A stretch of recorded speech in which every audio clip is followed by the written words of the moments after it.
Thank you, Chrissy. Just before I start, it was awesome to hear that last presentation from Ed. He talked a lot about Foster Decline. That was where my geological career started as an underground mine geo. So I was very interested to see that coming back. I hope you'll give me an extra 30 seconds for that, Chrissy. Meteoric Resources, we have traditionally come here and spoken to you in the past as a small gold company. We've had some ups and downs over the years, and in October or late September last year, as I was reeling from the AFL decision not to allow a gold enrichment and take us out of the finals, I was presented with a new project in Brazil by my Brazilian team, and it is truly a world-class project. I think it has the opportunity to become a Tier 1 project and be globally significant and change the way that rare earths operate on the planet. This is an amazing project. Our share price has moved significantly since then. We started at the acquisition with a market cap of around $20 million. That's now closer to $300 million. And as investors, you might look at that and say, I've missed the boat. I would tell you that that is absolutely not true. Today is the first time that we have stood up and publicly talked about this project. We've been doing some additional land acquisition in the meantime. So yes, there's been share price appreciation, but we are really at day one. And now we are about to go on a worldwide tour and introduce this to companies and institutions outside Australia. This is your opportunity to get on board of what I believe is the most exciting project in the world in the rare earth space, bar none. Just a quick background for those of you who don't know about what rare earths are and why they're important, and I'll go through this very quickly. But they are a collection of 17 different elements that are crucial to the electrification of the economy. You all carry rare earth elements around with you every day, on your phone, on your TV. Okay, they are a crucial part of the world, but 4 of those 17 elements are particularly crucial. They are praseodymium, neodymium, terbium and dysprosium, and they make up these very amazing, extremely strong magnets. So NdPr are low temperature application magnets, and terbium and dysprosium for higher temperature applications. So in all your electric cars, in your electric windmills, in your Dyson hand dryer, if you've just been to the toilets and stuck your hand inside the hand dryer, Dyson use rare earth magnets. Every electric motor, the whole electrification of the economy worldwide depends on these metals. Elon Musk recently said, and an important factor about this is that China controls both the mining and the distribution of the metals. And Elon Musk recently said, you know, I'm going to have to go away from rare earths because it's too hard to get them from China. But if he does that and he puts ferrite, which is iron magnets, back in his rare earth, in his EVs, they're only going to have half the range, they're only going to accelerate half as fast, they won't be nearly as attractive. So rare earth magnets are crucial. Okay, I can't emphasise, if we're going to electrify the economy, it'll be done because of rare earth magnets and lithium batteries. Now we might re-engineer the lithium battery out, but we can't replace the magnets. To take a step into geology briefly, there are 2 broad classes, this is very high level, of rare earth deposits. There are what are called the primary deposits on the right, and all of you here will know about Lynas, Australia's great rare earth producer. So don't worry about the Chinese deposits, these are the Western world deposits.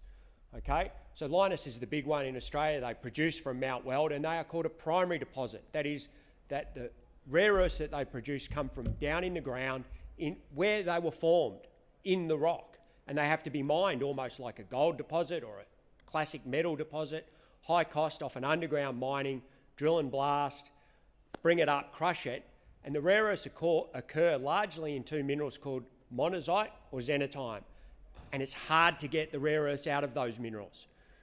You have to use extremely aggressive acid conditions, so the capital costs of these projects are enormous. If you want to get a new primary rare earth project off the ground, we're talking billions of dollars. Extremely aggressive acid conditions, and the problem of uranium and thorium, because xenotime and monazite both have a lot of uranium and thorium as well as rare earths. That's why Lynas had to build their plant in Malaysia and not in Australia. On the other side, we have a new class of deposit. It's not really new because the Chinese groups have been mining these for many years. These are called the ionic clays. And this is where nature has done the work for us.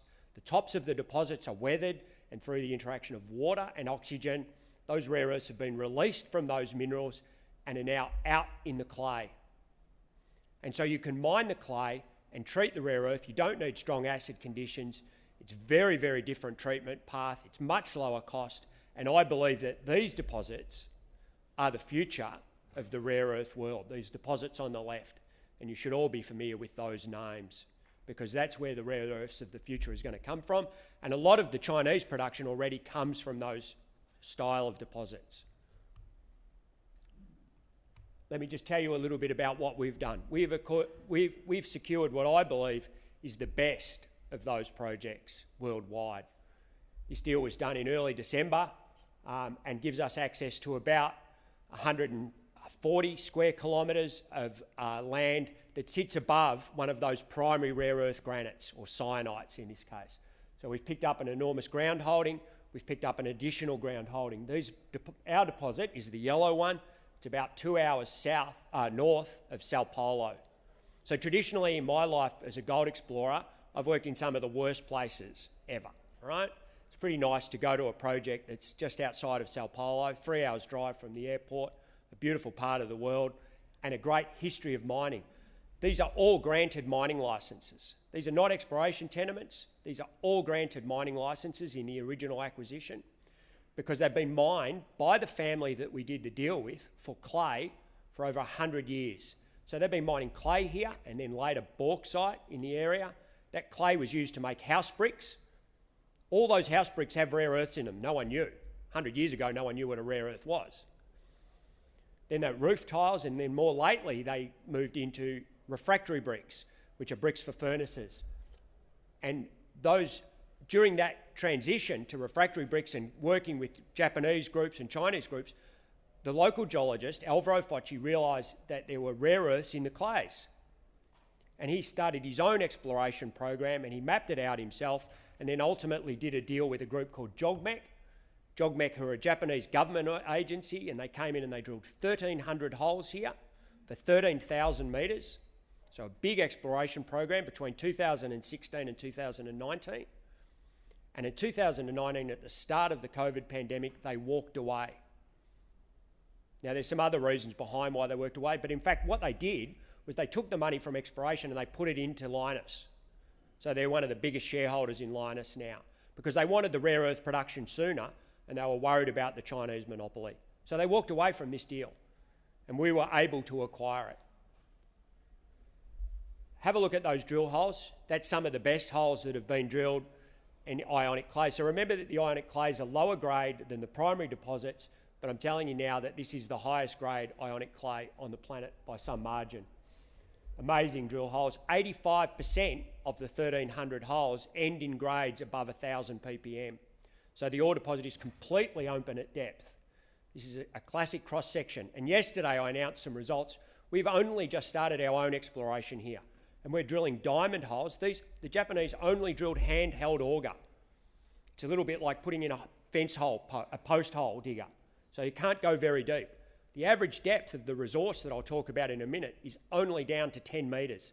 Everything here is right at the surface. Even the soil is mineralised. It's quite remarkable. But we've put diamond holes in next to some of those auger holes and we've been seeing the clays.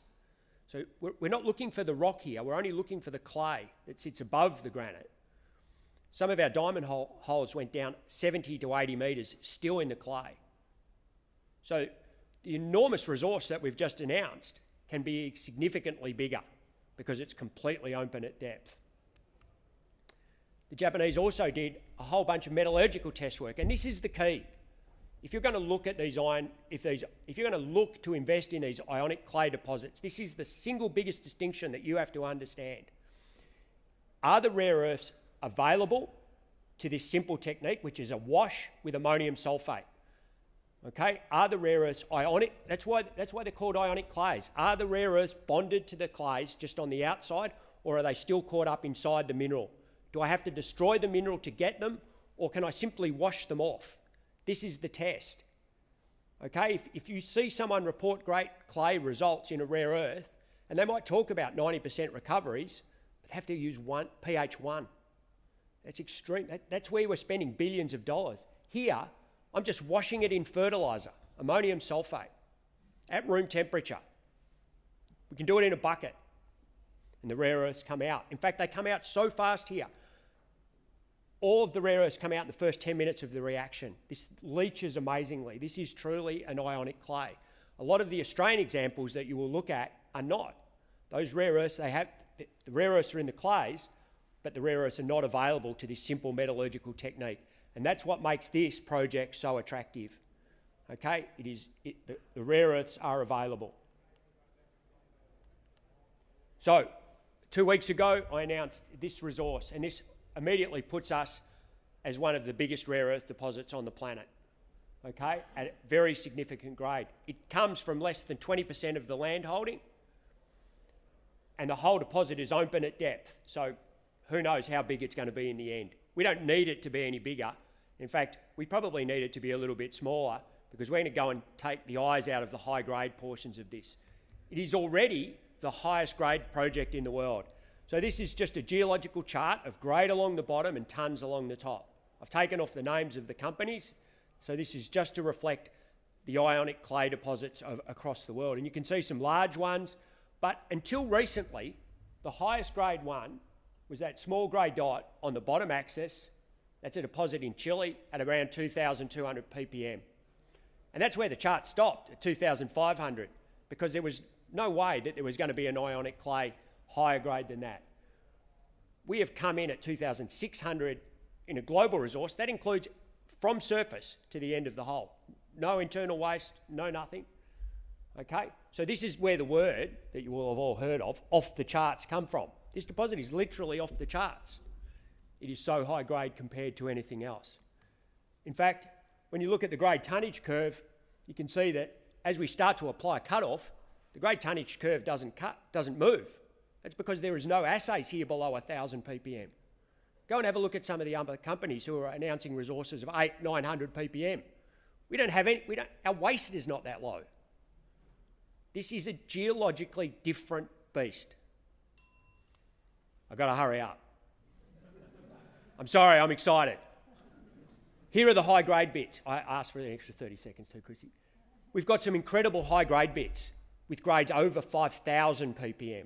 Remember that until 2 weeks ago, there wasn't an ore deposit above 2,000. We've got whole zones above 5,000. This is where this mine will start. This is the last time we'll talk about exploration for this company. We've got exploration to do, but only to get these into measured and indicated. This is where our mine will start, and it'll be a very different mine than anything you've ever seen.